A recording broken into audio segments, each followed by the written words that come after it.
Hello, everybody.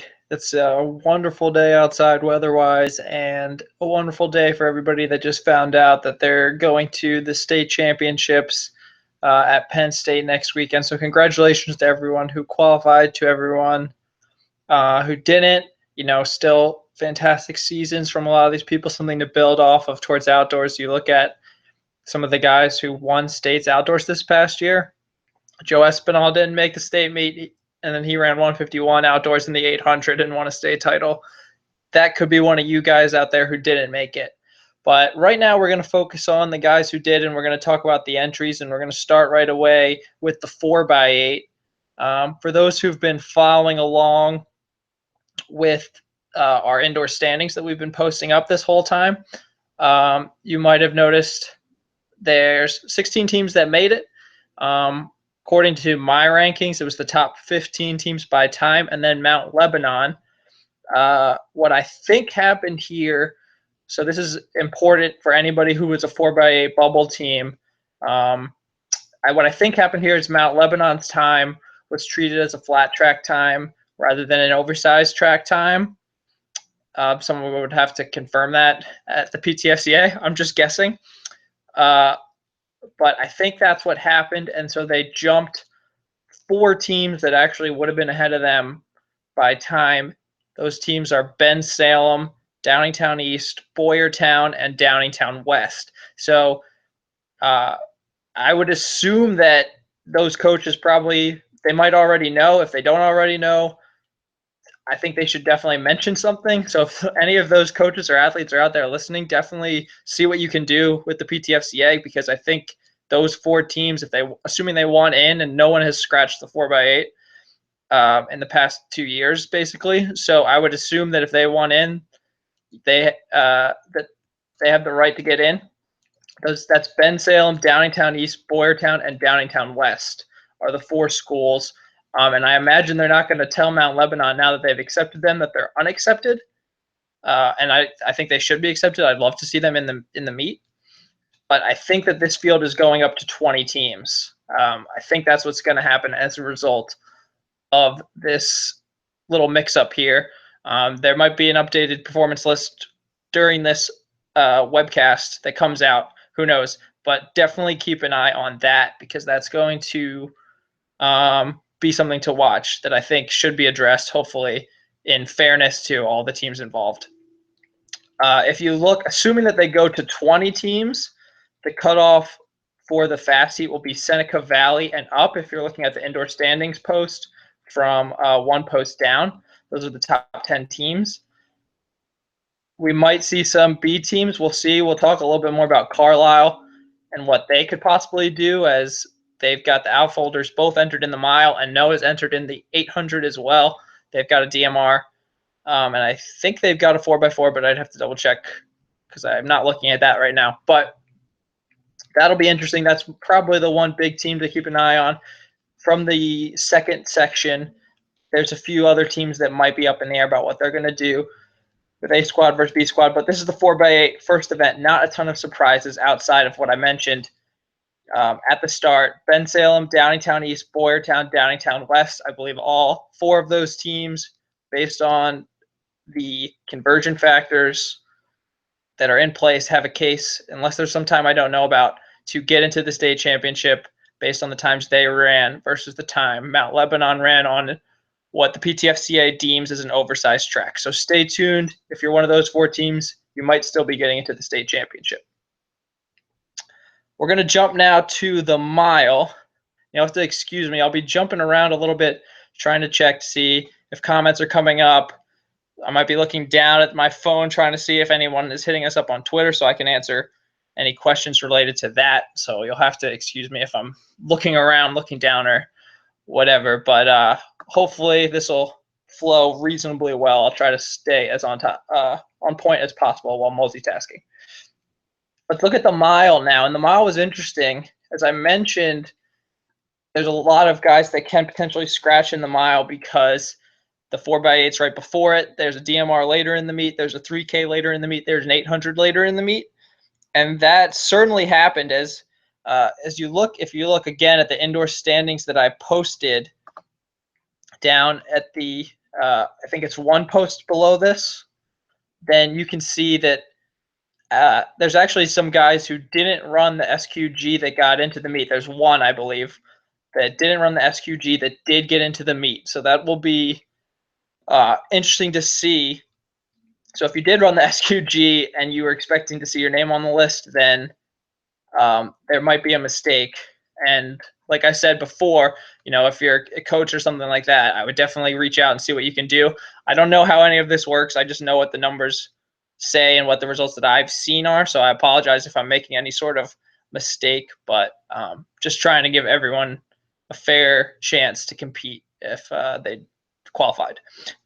Talking about the actual entries, again, not a ton of surprises. We knew Hoey was scratching, and Dahl, I thought, was a highly likely scratch. Same with Nate Henderson. So those are 3 of the top 8 guys on paper. I'm excited to see Evan Addison from LaSalle in the race. The miler, he's run 4:19 this year from LaSalle, as mentioned. They did qualify in the 4x8. They do have a team listed competing in that event. We'll see if Evan is going to run the 4x8 and the mile. My guess is he would not, based on their proximity. But as one commenter pointed out, we don't have names this year for the relay entries, so we're kind of going in blind in that respect for that event. We'll see who ends up in it. It'll definitely be worth watching, but it'll be something that we'll probably have to find out day of. So should be exciting at the very least. A lot of the other scratches, kind of more obvious ones. You have guys who are running the 800. You have guys running the 3K. You have guys running the DMR. Not a ton of surprises there. Looks like some of the 3K guys, you saw Connor McMenamin. He's a mile 3K type. He opted for the 3K. Matt Scarpole as well opted for a fresh 3K. Those are 2 guys that were in the fast heat of the mile last year that are choosing to go fresh in the 3K, which opened up a couple more spots for guys at the bottom. And you can see that some of those guys at the bottom included Jared Boyd from Freedom, Kevin Deenan from Holy Ghost Prep, and Thomas Matsumara from Southern Lehigh, who all got into the meet, which is great for all of those guys. And, those were guys that I think that I didn't have making it into the meet that ended up getting in. So that's great news for them. Worth noting some things that might pop up on any revised performance lists going forward. Stephen Gray, also from Southern Lehigh, teammates with Thomas Matsumara. I believe his seed time was actually faster. So I don't know if maybe they mixed up the 2 names, but that could be a switch or an extra entry that gets in. Because you also have Cameron Binda from Greensburg-Salem, who I also think has a faster seed than Matsumara, and there's a couple other Greensburg-Salem guys who are entered in the meet, so I don't think Binda would have been a scratch. But again, I don't know that for sure. Just pointing some things out that if there's a coach or athlete listening who can benefit from that, hopefully there's something that can be done to let everybody who qualified into the meet give everybody a fair chance to compete. Assuming this list holds as is, there's going to be 2 heats of 10. The cutoff, if you look again at the indoor standings post that's right below this, the cutoff is going to be, according to my list that I have, Josh Higgins of Cumberland Valley is going to be the 10th. So everyone above him, including him, will be in the fast heat. Everyone below him, which starts with Joseph Carty of Springfield Delco, will be in the slower of the 2 sections. And I plan to make a post that'll outline these heats so that people can just look at them and they won't have to, do the math in their head or whatever else.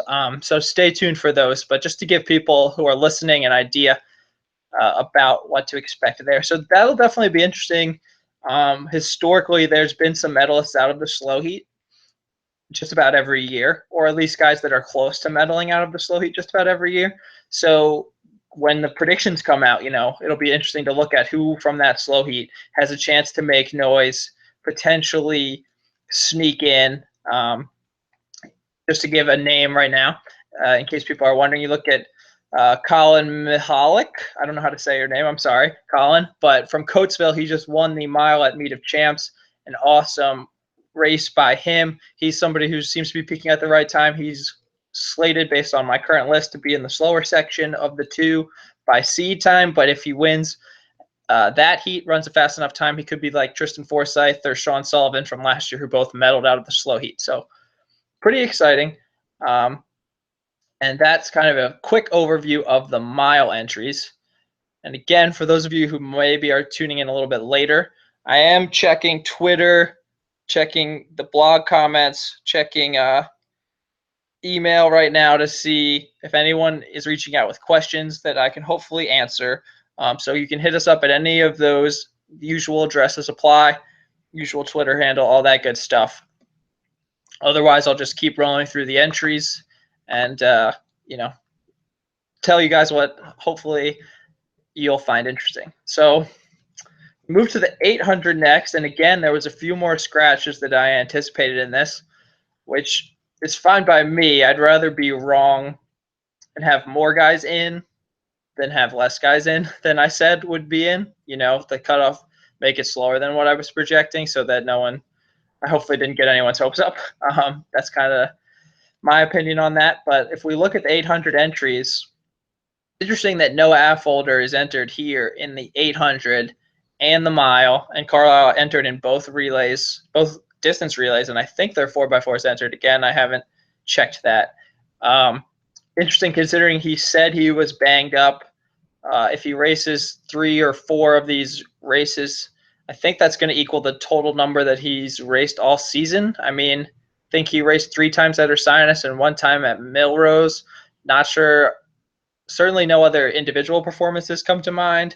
Maybe he ran on a relay somewhere else, but it's going to be interesting to see where his health's at. It's also possible that maybe this 800 entry that says Noah was supposed to be Sam or something like that, that sort of mix-up has happened before. If you remember, with Liam Conway and Sean Conway, who, as far as I know, aren't related. They go to different schools, but there was a mix-up last year with them in the entries. So it's possible that that sort of thing happened here with the Affolters.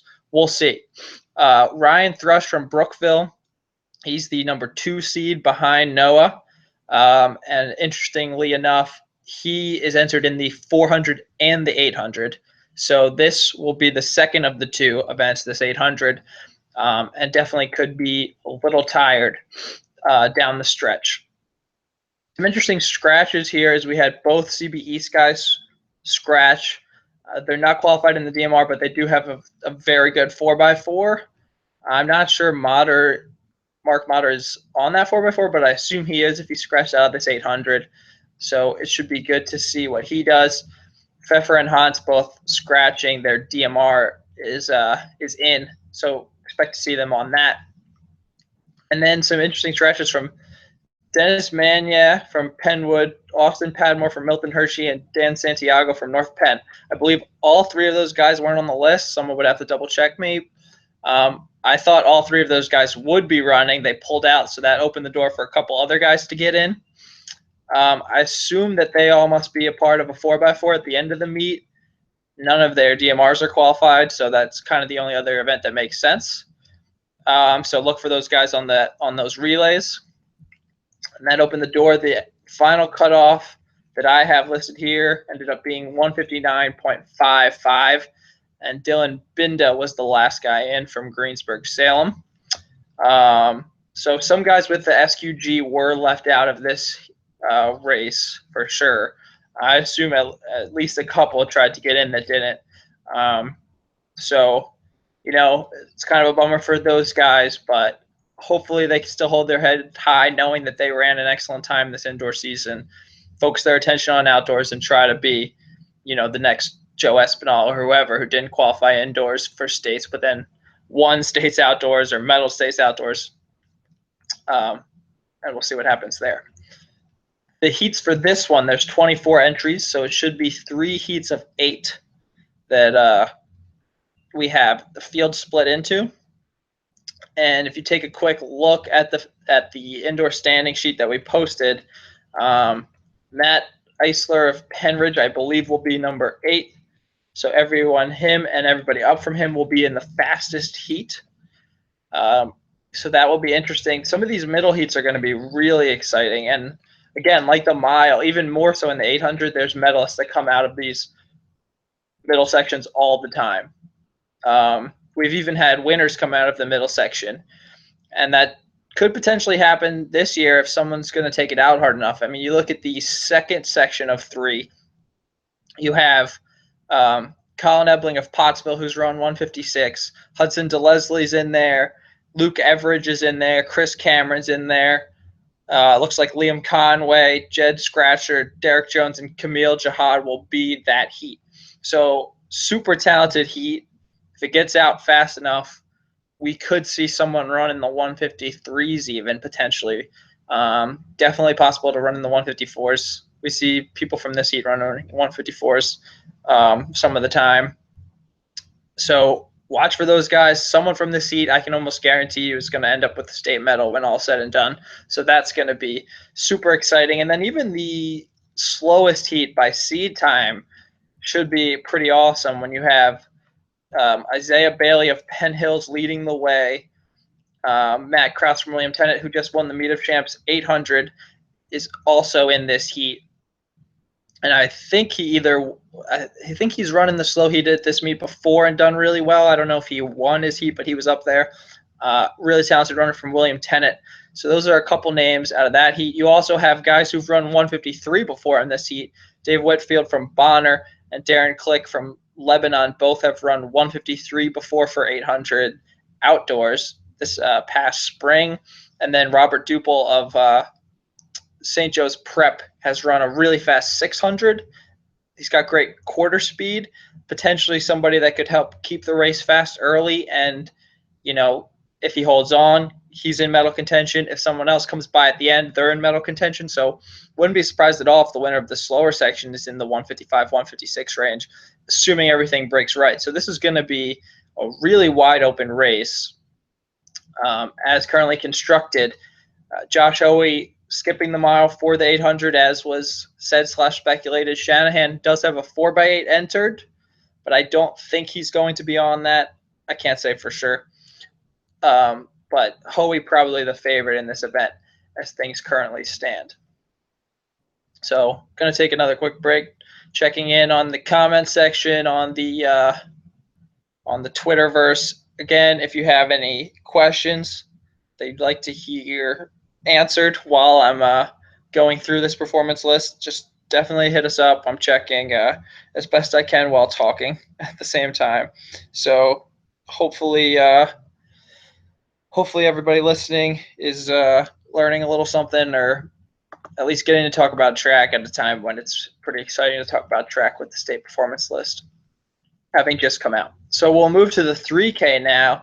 So interestingly, the 3K, I think this is the first time we've seen that they haven't expanded the field above 12. I think in the past 2 years they've kept it at they've gone to 13, and last year might have even been 14 or so, because I think they had a tie, and then they had missed Hockenberry on the entries or something like that. So this is actually the first time they've had a hard stop at 12. And again, this is about what we expected to see. I think I might have had it going one extra spot so that O'Toole was in, but O'Toole did get in for the mile. North Penn made it for the 4x8, so he's going to states regardless. So hopefully he's not too offended that we had him in originally and he ended up just missing. The last person in that we had on our list was Matt Scarpole at 12th. He ran 8:58 flat at the Meet of Champs. Decided to skip the mile. He'll run this fresh. Nick Dahl scratched out of the 3K. He was the number 1 seed by over 10 seconds in this event. But with the DMR, he wants to focus on those. He scratched from both individual events, where he would have been a contender for the 3rd straight year now that he's scratched from the individual events to help one or both relays. So pretty admirable from Nick, and hopefully it pays off with at least one state gold this year. They're going to be very interesting to watch in both relays. Out of the guys who did get in, we have a pretty similar field to what was expected at the front, with Ben Bumgardner, Nathan Henderson, and Rusty Kujic all in, along with Connor McMenamin, Seth Slavin, Zach Lefevre. So those top 6 guys, all the guys that we expected to see, they're all going to be there. Will Griffin from Cheltenham, one of the few more unexpected guys who entered in this. He's running the DMR with Cheltenham at the end of the meet pretty soon after this 3K. But a great chance for a really good runner to compete for a state medal in this event. We've got some other state cross-country top medalists or top 30 finishers with Noah Beveridge, who was the 9th acceptance, I believe, and Avery Lederer, who was 11th acceptance. So, again, pretty similar field to what we were expecting to see.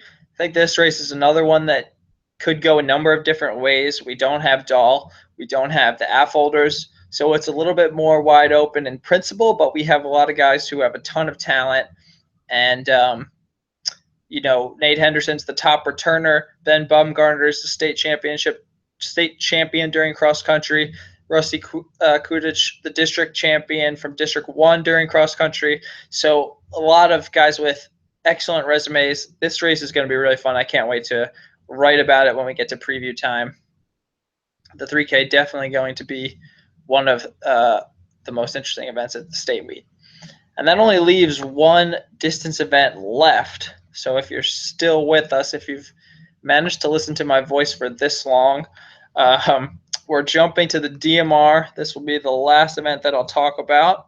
So again, if you want to get in any questions, I would do it sooner rather than later because I'm probably just going to sign off after I talk about this DMR. But yeah, so nothing in the queue, it looks like. So let's talk about the DMR. Again, this one, pretty much chalk. I think the top 12 teams that I had going in are the 12 teams that were entered. Again, they did a hard cap at 12. I think in the past they've extended this field out. I think the last 2 years or so they've extended it out. But definitely last year, maybe not in 2015. But pretty much the teams we expected to see here based on our standings list. The top 10 teams all hit the SQG, and then Westchester Ruston and Cheltenham got in. Pensbury, who was 13th, and Holy Ghost Prep, who was 14th, didn't get extended invites, so they didn't extend out the field. They kept it hard at 12, kind of as expected. So we'll see. O'Hara, they scratched all their individuals out of the individual events they were qualified for. They're qualified in both relays. GFS, same thing, all scratching out. Carlisle staying loaded up in all the individuals. CB West, they entered Claracuzo in the 800, so we'll see. They didn't have anybody make it in the 3K, so all those guys will be available for this DMR, and then anybody doubling back off the 4x8. Council Rock North, another team that scratched out of all the individuals that they were qualified in, and they had a number of guys who could have got into the state meet, so expect them, a completely fresh team. They're 4x8. They didn't really go for it, so that's going to be interesting. They're going to run a completely fresh team against some tired teams. If they're not tired from individual events, then they'll be tired from the 4x8.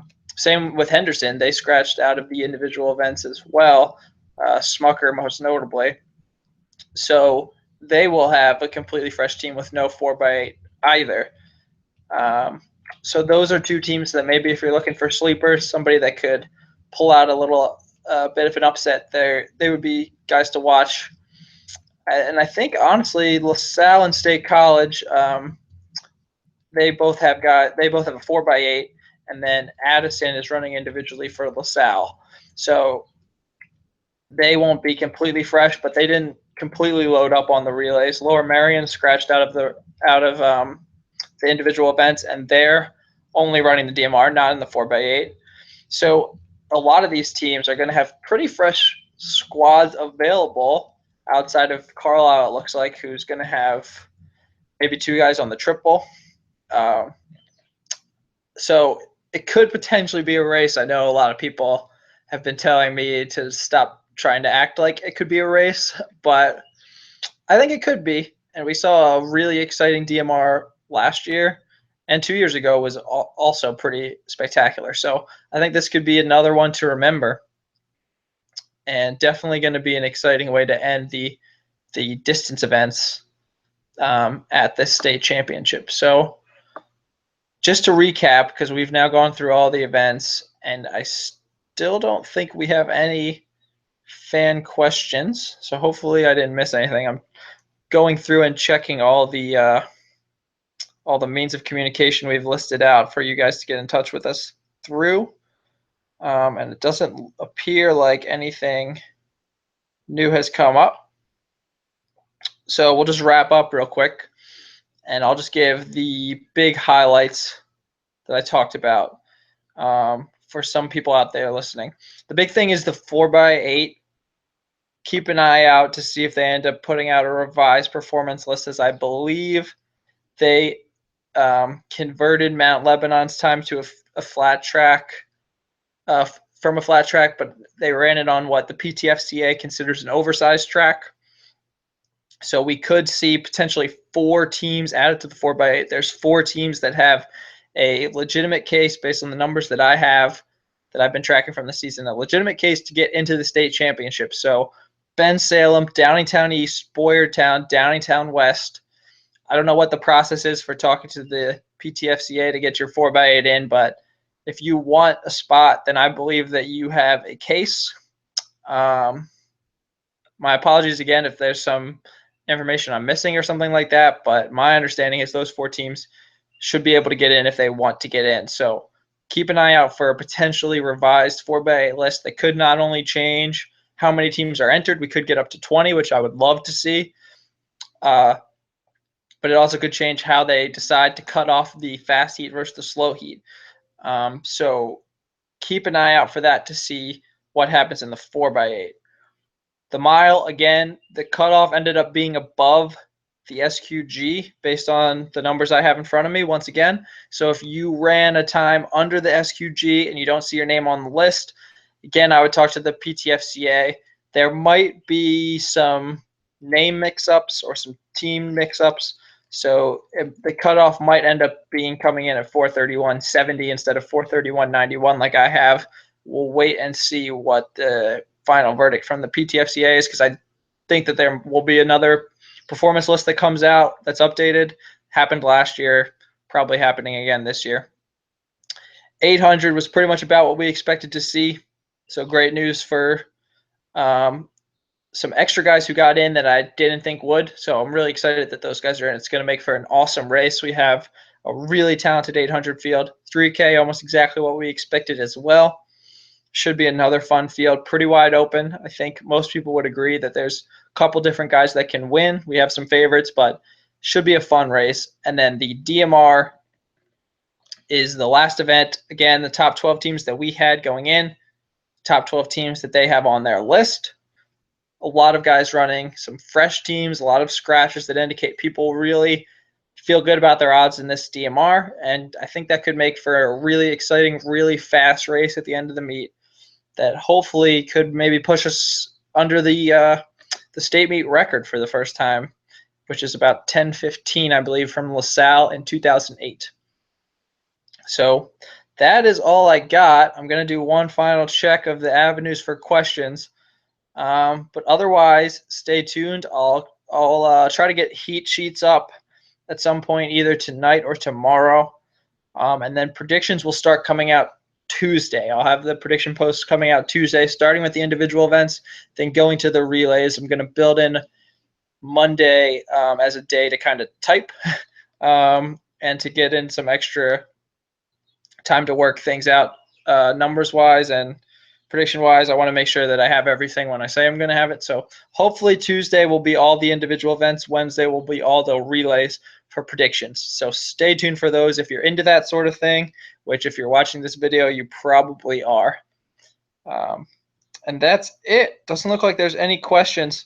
So I'm going to sign off, get away from my computer for the first time in hours since I've been sitting here refreshing a bunch of links, trying to get this performance list as soon as possible. But if you have any questions about anything that I've said, anything on the list, anything that's going on, feel free to hit us up on Twitter at TheRealTrain11, or you can hit us up by email.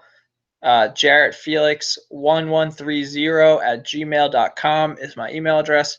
So if you have any questions about the state performance list, or you can comment on the blog. We read those too. So hopefully everyone's having a great day. Lovely weather. Get out, get in a nice run, enjoy it, and hopefully everyone has off tomorrow from school. So just have a great long weekend, everybody, and we'll be talking to you a lot more about the state meet in the coming week. So enjoy yourselves. Stay classy. Signing off.